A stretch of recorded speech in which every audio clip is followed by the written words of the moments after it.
جمعے کے دن زیادہ تر لوگ سورۃ کاف کی تلاوت کرتے ہیں اور کرنی بھی چاہیے، کیونکہ حدیث میں جمعے کے دن سورۃ کاف کی تلاوت کو انکریج کیا گیا ہے۔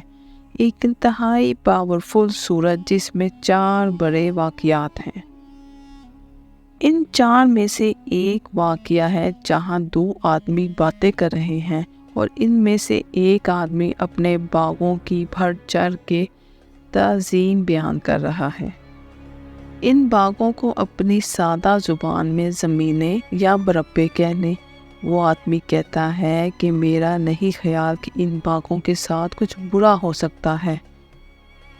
یہ سن کر دوسرا آدمی کہتا ہے کہ ایسے نہ کہہ، ہو سکتا ہے کہ میرا رب مجھے اس سے بہتر باغ دے دے اور تیرا یہ باغات صفائی ہستی سے مٹ کر رہ جائے، اور ہوتا بھی کچھ ایسا ہی ہے۔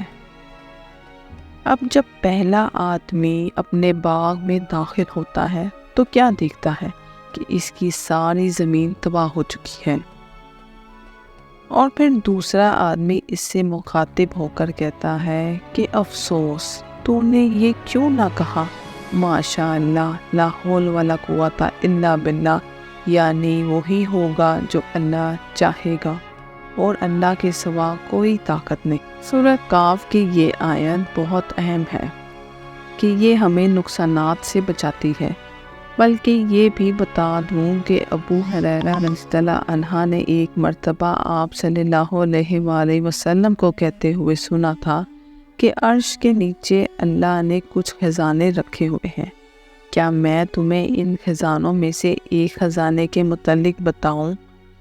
تو ابو ہریرہ رضی اللہ عنہ کہتے ہیں کہ پھر آپ صلی اللہ علیہ وآلہ وسلم نے مجھے بتایا ماشاء اللہ لا حول ولا قوت الا باللہ پڑھا کرو۔